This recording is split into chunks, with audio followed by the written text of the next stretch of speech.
श्री कृष्ण गोविंद हरे मुरारी, हे नाथ नारायण वासुदेवा। श्री कृष्ण गोविंद हरे मुरारी, हे नाथ नारायण वासुदेवा। जय श्री लक्ष्मी नारायण दोस्तों, जय श्री कृष्णा, राधे राधे। ओम नमो भगवते वासुदेवाय। आज हम सुनेंगे माघ मास के 7वें अध्याय की कथा। तो बोलिए श्री विष्णु भगवान की जय हो, श्री लक्ष्मी माता की जय हो।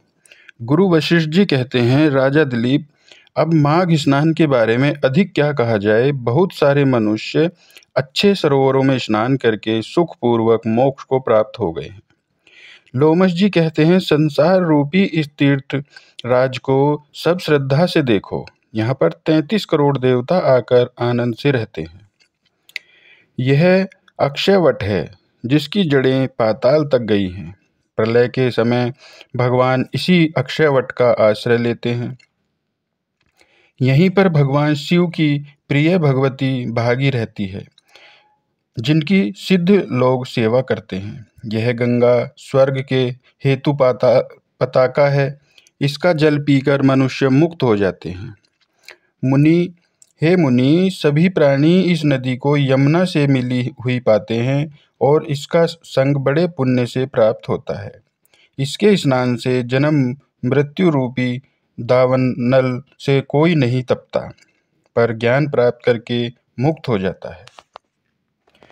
यहाँ पर स्नान करने से सभी प्राणी बिना ज्ञान के भी मुक्त हो जाते हैं। इसीलिए ब्रह्मा जी ने यहाँ पर यज्ञ करने की इच्छा की थी। इसी संगम में भगवान विष्णु ने स्त्री प्राप्ति की इच्छा से स्नान करके श्री लक्ष्मी जी को प्राप्त किया था। यहाँ पर त्रिशूलधारी भगवान शिव ने दैत्य को मारा था और प्राचीन काल में उर्वशी स्वर्ग से गिरी और स्वर्ग पाने की इच्छा से यहाँ पर उसने स्नान किया और स्नान करने से नहुस कुल के राजा ययाति ने वंश हर पुत्र प्राप्त किया। यहाँ पर इंद्र ने प्राचीन काल में धन की इच्छा से स्नान किया और माया से कुबेर के सब धन को प्राप्त किया। प्राचीन काल में नारायण और नर ने हजारों वर्षों तक प्रयाग में निराहार रहकर उत्तम धर्म किया था। यहाँ से सन्यासियों ने महादेव जी जैसी शक्ति वाले विजय को प्राप्त किया था। अणिमा आदि योग के अति दुर्लभ ऐश्वर्य प्राप्त किए। इसी क्षेत्र में तपस्या करके श्री भारद्वाज सप्त ऋषियों में सम्मिलित हुए। उन्होंने भी यहाँ पर स्नान किया। सबको स्वर्ग की प्राप्ति हुई। इसीलिए हमारे विचार से तुम त्रिवेणी में स्नान करो। इस स्नान से पहले के किए हुए तुम्हारे सभी पाप नष्ट हो जाएंगे और संपूर्ण वैभव तुमको प्राप्त होंगे। इस प्रकार के सत्य वचन सुनकर श्री त्रिवेणी में स्नान करने लग गए और उसी स्नान में उन सब की पिशाच होता नष्ट हो गई। शाप से विमुक्त होकर उन्होंने अपना शरीर धारण कर लिया। वेद निधि ब्राह्मण ने अपने संतान को देखकर प्रसन्नचित्त होकर लोमश को प्रणाम किया और कहा, आपके ही अनुग्रह से यह पाप से विमुक्त हुए हैं। अब आप इन बालकों के योग्य धर्म को कहिए। तब लोमश जी कहते हैं, इस युवा कुमार ने वेदों का अध्ययन समाप्त कर लिया है, इसलिए इन कन्याओं के प्रति प्रीतिपूर्वक कमलों के ग्रहण करें। तब लोमश जी तथा अपने पिता की आज्ञा से उन ब्रह्मचारी ने 5 कन्याओं से विवाह किया। उन कन्याओं के भी सभी मनोरथ पूर्ण हो गए। जिस घर में इस महात्म्य को पूजा जाता है, समझो वहाँ पर नारायण की ही पूजा की जाती है। पुष्कर तीर्थ में, प्रयाग में, गंगा सागर में, देवालय में, कुरुक्षेत्र में और विशेष करके काशी में इसका पाठ अवश्य ही करना चाहिए। पुष्कर तीर्थ में ग्रहण के अवसर पर इसके पाठ का दुगना फल प्राप्त होता है और मरने के बाद वैष्णव पद प्राप्त होता है। गुरु वशिष्ठ जी कहते हैं, राजा दिलीप, यह मैंने तुमसे माघ स्नान की संपूर्ण विधि और महात्म्य कहा है। अब बताओ तुम और मुझसे क्या सुनना चाहते हो। तब राजा दिलीप कहते हैं, भगवान, आपके मुख से माघ महात्म्य में सुनकर मैं धन्य हो गया।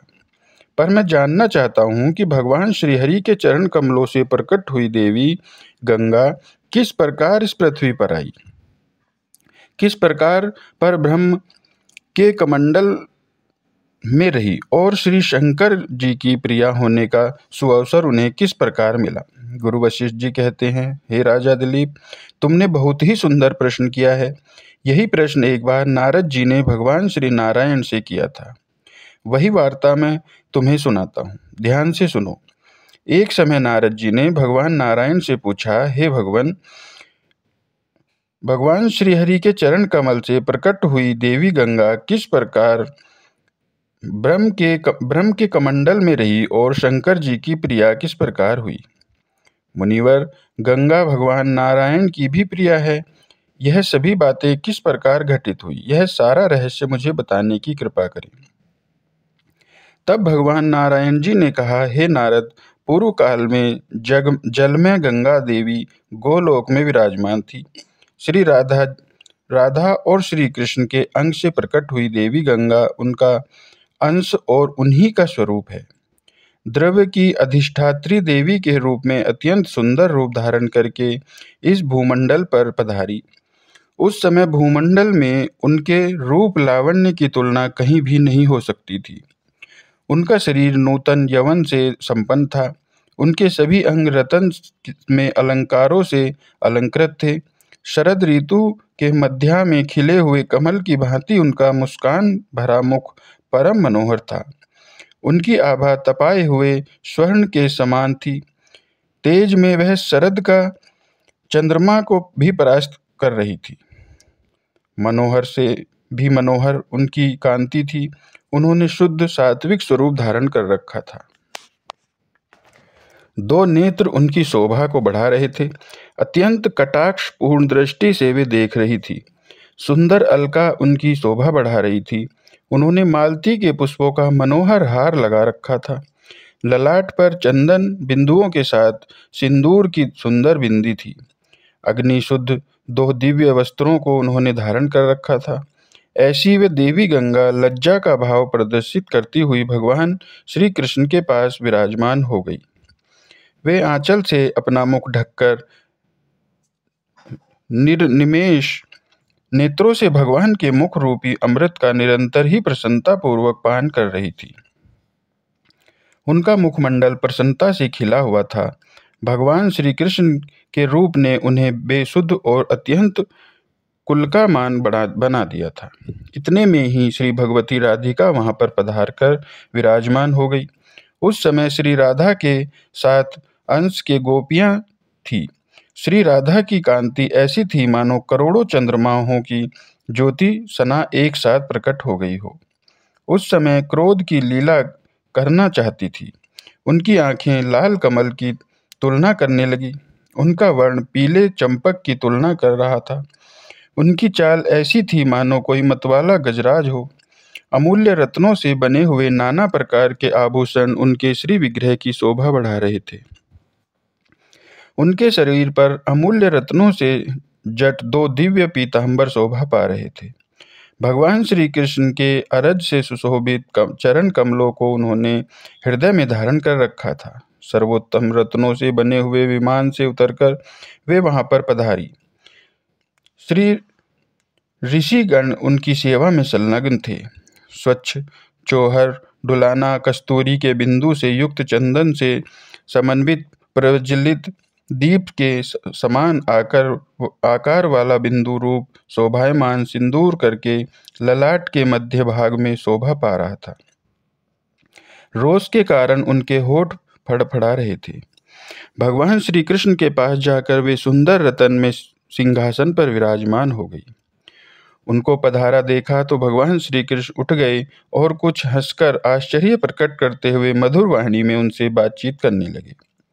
उस समय गोपों के भय की तो सीमा नहीं थी। नर्मदा के कारण कंधे झुकाकर उन्होंने भगवती श्री राधिका को प्रणाम किया और उनकी स्तुति करने लगे। पर ब्रह्म श्री कृष्ण ने भी श्री राधिका की स्तुति की। देवी गंगा भी रूठ गई और उन्होंने श्री राधिका देवी का स्तवन किया। देवी गंगा भी उठ गई और उन्होंने श्री राधिका देवी का स्तवन किया। उनके हृदय में भय छा गया। अत्यंत विनय प्रकट करते हुए उन्होंने श्री राधिका से कुशल पूछी। वह डर कर नीचे खड़ी हो गई। उन्होंने ध्यान के द्वारा मन ही मन श्री कृष्ण के चरणार बिंद की शरण ली। श्री गंगा के हृदय स्थित कमल के आसन पर विराजमान भगवान श्री कृष्ण ने उसी समय डरी हुई देवी गंगा को आश्वासन दिया। इस प्रकार सर्वेश्वर श्री कृष्ण से वरदान पाकर देवी गंगा स्थिरचित हो गई। अब देवी गंगा ने देखा कि देविका राधिका जिस सिंहासन पर बैठी है उनका रूप परम मनोहर है, देखने में बड़ी ही सुखप्रीतमान हो रहा है। वे सनातनी देवी सृष्टि के आदि में असंख्य ब्रह्मा को रचती हैं।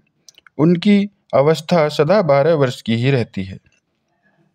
अखिल विश्व में उनके समान रूपवती और गुणवती कोई भी नहीं है। वे परम शांत, कामनीय, अनंत, परम सात आदि और आदि अंत में रहित हैं। उन्हें शुभा, सुभद्रा और सुभग कहा जाता है। अपने स्वामी के सौभाग्य से वे सदा ही संपन्न रहती हैं। संपूर्ण स्त्रियों में श्रेष्ठ हैं और परम सौंदर्य से सुशोभित हैं। उन्हें भगवान श्री कृष्ण की अर्धांगिनी कहा जाता है। तेज अवस्था और प्रकाश में वे भगवान श्री कृष्ण के समान हैं। लक्ष्मीपति भगवान विष्णु ने देवी लक्ष्मी को साथ लेकर उन महालक्ष्मी की उपासना की है। पर महात्मा श्री कृष्ण की समुझाना हुआ दुर्लभ पान उनके मुख में शोभा पा रहा है।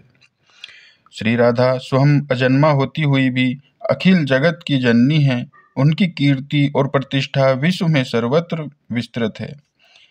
वे भगवान श्री कृष्ण के प्राणों की साक्षात अधिष्ठात्री देवी हैं।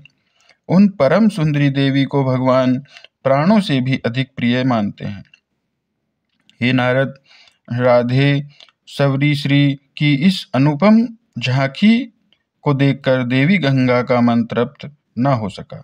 वे निमेष नेत्रों से निरंतर ही श्री राधा के सौंदर्य सुधा का पान करती रही है। मुनि, इतने में ही श्री राधा ने मधुर वाणी में जगदीश्वर भगवान श्री कृष्ण से कहा। जब उन्होंने कहा उस समय श्री राधा का विग्रह परम शांत था। उनमें नर्मदा आ गई। उनके मुख पर मुस्कान छाई हुई थी। तब श्री राधा ने कहा, हे प्राणेश, आपके प्रसन्न मुख कमल को मुस्कुराकर निहारने वाली यह कल्याणी कौन है? इनके तिरछे नेत्र आपको लक्ष्य कर रहे हैं। इसके भीतर मिलने का भाव जागृत है। आपके मनोहर रूप ने इन्हें अचेत कर दिया है। इनके सर्वांग पुलकित हो रहे हैं। वस्त्र से मुख ढककर बार बार आपको देखा करना मानो इनका स्वभाव ही बन गया है। आप भी इनकी ओर दृष्टि पात्र करके मधुर मधुर हंस रहे हैं। आप अनेकों बार ऐसा करते हैं और कोमल स्वभाव की स्त्री जाति होने के कारण प्रेम वश में क्षमा भी कर देती हूँ। आपने वर्जा से प्रेम किया, फिर वह अपना शरीर त्याग कर महानदी के रूप में प्रणीत हो गई। आपकी सत्कीर्ति स्वरूप में वह देवी नदी रूप में अभी भी विराजमान है। आपके औरस पुत्र के रूप में उससे समय अनुसार 7 समुद्र उत्पन्न हो गए। हे प्राणनाथ, आपने शोभा से प्रेम किया, वह भी अपना शरीर त्याग कर चंद्रमंडल में चली गई। तदंतर उसका शरीर परम से नगन तेज बन गया। आपने उस तेज को टुकड़े टुकड़े करके वितरण कर दिया। रतन, स्वर्ण, श्रेष्ठ मुनि स्त्रियों के मुख कमल, राजा पुष्पों की कलियां, पके हुए फल, लहलहा की खेतियां, राजाओं के सजे धजे महल, नवीन पात्र और दूध, यह सब आपके द्वारा उस शोभा के कुछ कुछ भाग को पा गए हैं। मैंने आपको प्रभा के साथ भी प्रेम करते देखा। वह भी अपना शरीर त्याग कर सूर्यमंडल में प्रवेश कर गई। उस समय उसका शरीर अत्यंत तेजों से बन गया था। उसमें प्रभा को आपने विभाजन करके जगह जगह पर बांट दिया है। हे कृष्ण, आपकी आंखों से दूर हुई प्रभा अग्नि, यक्ष, नरेश, देवता, वैष्णव जन, नाग, ब्राह्मण, मुनि, तपस्वी, सौभाग्यवती स्त्री और यशस्वी पुरुष, इन सबको थोड़े थोड़े रूपों में प्राप्त हुई। एक बार मैंने आपको शांति नामक गोपी के साथ रास मंडल में प्रेम करते देखा था। हे प्रभु, वह शांति भी अपने उस शरीर को छोड़कर आप में लीन हो गई। उस समय उसका शरीर उत्तम गुणों के रूप में परिणित हो गया। तब आपने उसको विभाजित करके विश्व में बांट दिया है। प्रभु, उसका कुछ अंश मुझ राधा में, कुछ इस निकुंज में, कुछ ब्राह्मणों में प्राप्त हुआ है। प्रभु, फिर आपने उसका कुछ भाग शुद्ध सत स्वरूपा श्री लक्ष्मी देवी को, और कुछ अपने मंत्र को, कुछ उपास को, और कुछ वैष्णव को, कुछ तपस्वी को, कुछ धर्म को, और कुछ धर्मात्मा पुरुषों को सौंप दिया। पूर्व समय की बात है, क्षमा के साथ भी आप प्रेम करते दृष्टिगोचर हुए थे। उस समय क्षमा अपना वह शरीर त्याग कर पृथ्वी पर चली गई। तद उनका शरीर उत्तम गुणों से रूप में परिणित हो गया था। फिर उसके शरीर का आपने विभाजन किया, और उसमें से कुछ कुछ अंश आपने भगवान श्री विष्णु को, वैष्णव को, धार्मिक पुरुषों को, धर्म को, दुर्बल को, तपस्वी को, देवताओं और पंडितों को दिया। हे प्रभु, इतनी सब बातें तो मैं सुना चुकी हूँ। आपके ऐसे बहुत बहुत से गुण हैं। आप सदा ही उच्च सुंदरी देवियों के प्रेम किया करते हैं। इस प्रकार रक्त कमल के समान नेत्रों वाली श्री राधा ने भगवान श्री कृष्ण से कहकर साध्वी गंगा से कुछ कहना चाहा। देवी गंगा योग में परम प्रवीण थी। योग के प्रभाव से ही राधा का मनोभाव उन्हें ज्ञात हो गया। अतः बीच सभा में ही अंतर ध्यान होकर वे जल में प्रविष्ट हो गई। तब सिद्ध योगिनी श्री राधा ने योग के द्वारा इस रहस्य को जान लिया और सर्वत्र विद्यमान उन जल स्वरूपिणी देवी गंगा को अंजलि में से उठाकर पीना प्रारंभ कर दिया। ऐसी स्थिति में श्री राधा का अभिप्राय पूर्ण योग जिस देवी गंगा से छिपा नहीं रह सका। अतः वे भगवान श्री कृष्ण की शरण में जाकर उनके चरण कमलों में लीन हो गई। तब श्री राधा ने गोलोक में, बैकुंठ लोक में और ब्रह्मलोक आदि संपूर्ण स्थानों में देवी गंगा की खोज प्रारंभ की, परंतु कभी भी दिखाई नहीं दी। उस समय सर्वत्र जल का नितांत अभाव हो गया। कीचड़ तक सूख गया था। जलचर जंतुओं के मृत शरीर से ब्रह्मांड का कोई भी भाग खाली नहीं रहा। फिर तो ब्रह्मा, विष्णु, शंकर, अनंत, धर्म, इंद्र, चंद्रमा, सूर्य, मनगण, मुनि, समाज, देवता, सिद्ध और तपस्वी सभी गोलोक में आए। उस समय उनके कंठ, होठ और तालु सूख गए थे। प्रकृति से परे सर्वेश्वर भगवान श्री कृष्ण को सबने प्रणाम किया, क्योंकि भगवान श्री कृष्ण सबके परम पूज्य हैं। वर देना इन सर्वोत्तम प्रभु का स्वाभाविक गुण है। इन्हें वर का प्रवर्तक ही माना जाता है। यह परम प्रभु संपूर्ण गोप और गोपियों के समाज में प्रमुख हैं। इन्हें निराकार, निर्लिप्त, निराश्रयत्म प्रकट हो जाते हैं। यह सत्व स्वरूप, सत्येश, साक्षी रूप और सनातन पुरुष हैं। इनसे बढ़कर जगत में दूसरा कोई भी नहीं है। अतः इन पूर्व ब्रह्म परमेश्वर भगवान श्री कृष्ण को उन ब्रह्मादि भक्ति के कारण उनके कंधे झुके थे। उनकी वाणी गदगद हो गई थी, आंखों में आंसू थे, उनके सभी अंगों में पुलकावली छाई हुई थी। उन सब ने परात्पर पर ब्रह्म भगवान श्री कृष्ण की स्तुति की। इन सर्वेश्वर प्रभु का विग्रह ज्योतिर्मय है, संपूर्ण कारणों के भी कारण है। यह उस समय अमूल्य रत्नों से निर्मित दिव्य सिंहासन पर विराजमान थे। गोपाल उनकी सेवा में संलग्न होकर श्वेत चंवर को डला रहे थे। गोपियों के नृत्य को देखकर प्रसन्नता के कारण उनका मुखमंडल मुस्कान से भरा था। प्राणों से भी अधिक प्रिय श्री राधा श्री कृष्ण के संग में शोभा पा रही थी। श्री राधा के दिए हुए सुवासित पान को वे चबा रहे थे। ऐसे यह देवादिदेव परिपूर्ण भगवान श्री कृष्ण रास मंडल में विराजमान थे। वहीं मुनियों, मनुष्यों, सिद्धों और तपस्वियों के तप के प्रभाव से उनके दिव्य दर्शन से उनके सबके मन में अपार हर्ष हुआ। साथ ही आश्चर्य की सीमा भी न रही। सभी परस्पर एक दूसरे को देखने लगे। तत्पश्चात उन समस्त सज्जनों ने अपना अभिचिंतन और महादेव जी को आए सबके बाएं करके भगवान श्री कृष्ण के पास पहुँचे। उस समय परम आनंद स्वरूप श्री कृष्ण और परम आनंद स्वरूप श्री राधा साथ में विराजमान थी। उस समय श्री ब्रह्मा ने रासमंडल को केवल श्री कृष्ण में देखा। सबकी वेशभूषा एक समान थी, सभी एक जैसे आसन पर बैठे थे। देव भुज श्री कृष्ण के रूप में प्रणीत सभी ने हाथों में मुरली ले रखी थी। वनमाला सबकी शोभा को बढ़ा रही थी। सबके मुख में मोर पंख थे। कस्तूभ मणि से वे सभी परम सुशोभित थे। गुण, भूषण, रूप, तेज, अवस्था और प्रभा से संपन्न उन सबका अत्यंत कामनीय विग्रह परम शांत था। सभी परिपूर्णम थे। उन्हें देखकर कौन सेवक है, कौन स्वामी है, इस बात का निर्णय करने में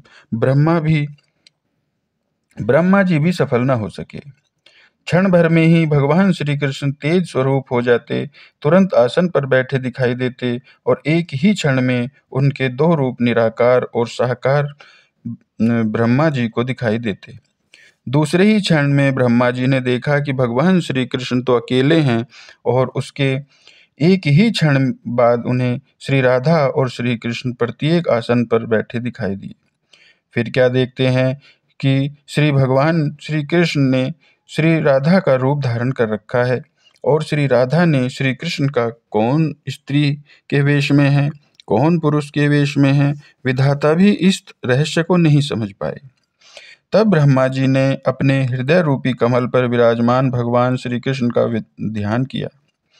ध्यान चक्षु से उन्हें देखा। ध्यान चक्षु से भगवान दिख गए। अब उन्होंने अनेक प्रकार से परिहार करते हुए भक्ति पूर्वक उनकी स्तुति की। उसके बाद भगवान की आज्ञा से उन्होंने अपनी आंखें बंद कर ली। फिर तो क्या देखा कि राधा को भी श्री कृष्ण ने अपने वक्षस्थल पर धारण किया है और भगवान श्री कृष्ण आसन पर अकेले ही विराजमान हैं। उन्हें पार्षदों ने घेर रखा है। झुंड की झुंड गोपियां उनकी शोभा बढ़ा रही थी। फिर उन ब्रह्म पार्वती प्रभाव देवताओं ने पर ब्रह्म भगवान का दर्शन करके प्रणाम किया और उनकी बहुत स्तुति की। तब तो सबके आत्मा सब कुछ जानने में कुशल, सबके शासक और सर्वभावन उन लक्ष्मीपति पर ब्रह्म भगवान श्री कृष्ण ने उपस्थित देवताओं का अभिप्राय समझकर उनसे कहा, हे ब्राह्मण, आप कुशल से तो हैं? यहाँ आइए। मैं समझ गया हूँ कि आप सभी महानुभाव देवी गंगा को ले जाने के लिए यहाँ पर आए हैं। पर उस समय देवी गंगा शरणार्थी बनकर मेरे चरण कमलों में छिपी हैं और इसका कारण है कि वे मेरे पास बैठी थी। श्री राधा ने उन्हें देख लिया और श्री राधा उन्हें पी जाने के लिए उद्धत हो गई। तब वह मेरे चरणों में आकर ठहर गई हैं। मैं आप लोगों को उन्हें सहर्ष दे दूंगा, परंतु आप पहले उनको निर्भय बनाने का कोई प्रयत्न करें। नारायण जी कहते हैं, हे नारद, भगवान श्री कृष्ण की यह बात सुनकर ब्रह्मा जी का मुख मुस्कान से भर गया। फिर तो वे संपूर्ण देवता जो सबकी आराध्या और भगवान श्री कृष्ण से भी पूजित हैं, उन भगवती श्री राधा जी की स्तुति करने लगे। भक्ति के कारण अत्यंत विनीत होकर ब्रह्मा जी ने अपने चारों मुख से श्री राधा जी की स्तुति की। चारों वेदों के प्रवक्ता चतुरानन ब्रह्मा जी ने भगवती राधा का स्तवन किया। ब्रह्मा जी ने कहा, हे देवी गंगा आपके और भगवान श्री कृष्ण के ही अंग से समुत्पन्न है। आप दोनों महानुभाव रास मंडल में पधारे थे। श्री शंकर जी के संगीत ने आपको मुग्ध कर दिया। उसी अवसर पर यह द्रव्य रूप में प्रकट हो गई। अतः आप और श्री कृष्ण के अंग से समुत्कर्ष भगवान श्री हरि उनके पति हो जाएंगे। साथ ही अपनी एक कला से यह भूमंडल पर ही भी पधारेंगे और वहां पर भगवान के अंश सार समुद्र को इनका पति बनने का सुअवसर प्राप्त होगा। हे माता, यह देवी गंगा जैसे गोलोक में है, वैसे ही इन्हें सर्वत्र रहना चाहिए। आप देवेश्वरी इनकी माता हैं और यह सदा के लिए आपकी पुत्री हैं। हे नारद, ब्रह्मा जी की इस प्रार्थना को सुनकर भगवती श्री राधा हंसने लगी। उन्होंने ब्रह्मा जी से सभी बातों को स्वीकार कर लिया। तब देवी गंगा श्री कृष्ण के चरण के अंगूठे के नखा उग्र से निकलकर वहां पर विराजमान हो गई। सब लोगों ने उनका सम्मान किया। फिर जल स्वरूपा देवी गंगा से उनकी अधिष्ठात्री देवी जल से निकलकर परम शांत विग्रह से शोभा पाने लगी। ब्रह्मा जी ने गंगा जी के उस जल को अपने कमंडलू में रख लिया। भगवान शंकर ने उस जल को अपने मस्तक पर स्थान दिया। उसके बाद ब्रह्मा जी ने श्री गंगा जी को राधा मंत्र से दीक्षा दी और साथ ही श्री राधा के स्तोत्र, कवच, पूजा और ध्यान की विधि भी बताई। वे सभी अनुष्ठान क्रम सामवेद कथित थे। श्री गंगा ने इन नियमों के द्वारा श्री राधिका की पूजा करके बैकुंठ के लिए प्रस्थान किया। हे मुनि, श्री लक्ष्मी, श्री सरस्वती, देवी गंगा और विश्व पावनी तुलसी, यह चारों देवियां भगवान नारायण की ही पत्नियां हैं। तत्पश्चात परमात्मा भगवान श्री कृष्ण ने हकर ब्रह्मा जी को दुर्बोल और अपरिचित सामूहिक बातें बताई। श्री कृष्ण ने कहा, हे ब्राह्मण, तुम श्री गंगा को स्वीकार करो। हे विष्णु, हे महेश्वर, हे विधाता, समय की स्थिति का परिचय कराता हूँ। आपको ध्यान देकर सुनना चाहिए। तुम लोग और अन्य जो देवता, मुनि गण, मनु, सिद्ध और यशस्वी यहाँ पर आए हुए हैं, उन्हीं को जीवित समझना चाहिए, क्योंकि गोलोक में काल के चक्र का प्रभाव नहीं पड़ता। इस समय कल्प समाप्त होने के कारण सारा विश्व जल में डूबा है। विविध ब्रह्मांड में रहने वालों को ब्रह्मा आदि प्रधान देवता हैं, वे इस समय मुझ में लीन हो गए हैं। ये ब्राह्मण केवल बैकुंठ को छोड़कर और सबका जलमग्न है। तुम जाकर उन्हें ब्रह्मलोक आदि की सृष्टि करो। अपने ब्रह्मांड की रचना करना आवश्यक है। इसके बाद देवी गंगा वहां आएंगी और इसी प्रकार वे अन्य ब्रह्मांड में भी इस सृष्टि के अवसर पर ब्रह्म देवी होंगी। इस सृष्टि के अवसर पर ब्रह्मादिक ब्रह्मांडों के लोकों की रचना का प्रयत्न करता हूँ। अब तुम देवताओं के साथ यहाँ से शीघ्र पधारो। बहुत समय व्यतीत हो गया है। तुम लोगों में कई ब्रह्मा समाप्त हो गए हैं और कितने अभी भी होंगे। हे मुनि, इस प्रकार कहकर परम आराध्य श्री राधिका के प्राणपति भगवान श्री कृष्ण अंतपुर में चले गए। ब्रह्मा प्रवर्ती देवता वहां से चलकर यत्न पूर्वक पुनः सृष्टि करने में तत्पर हो गए। फिर तो गोलोक, बैकुंठ लोक, शिवलोक और ब्रह्मलोक और अन्यंत्र में जिन स्थान में श्री गंगा को रहने के लिए परब्रह्म परमात्मा भगवान श्री कृष्ण ने आज्ञा दी थी, उस स्थान के लिए उसने प्रस्थान किया। भगवान श्री हरि के चरण कमल से गंगा प्रकट हुई, इसलिए लोग विष्णुपदी कहने लगे। ब्राह्मण, इस प्रकार गंगा के इस उत्तम कथा का वर्णन मैंने किया। इस सार गर्भित प्रसंग से सुख और मोक्ष सुलभ हो जाते हैं। अब बताओ, तुम और क्या सुनना चाहते हो? तब नारद जी ने कहा, भगवान, देवी लक्ष्मी, देवी सरस्वती, देवी गंगा और जगत को पावन बनाने वाली देवी तुलसी, यह चारों देवियां भगवान नारायण की प्रिया हैं। यह प्रसंग और श्री गंगा के बैकुंठ को जाने की बात मैं आपसे सुन चुका, परंतु गंगा भगवान विष्णु की पत्नी कैसे हुई, यह वृत्तांत सुनने का सुअवसर मुझे अभी तक प्राप्त नहीं हुआ है। कृपा कर आप मुझे सुनाएं। भगवान नारायण ने नारद जी को यह कथा सुनाई और आगे अब अध्याय में हम ये आपको कथा सुनाएंगे। तो बोलिए श्री नारायण भगवान की जय हो। बोलिए श्री तुलसी महारानी की जय हो। बोलिए वृंदावन बिहारी लाल की जय हो। बोलिए राधा रमन सरकार की जय हो। राधे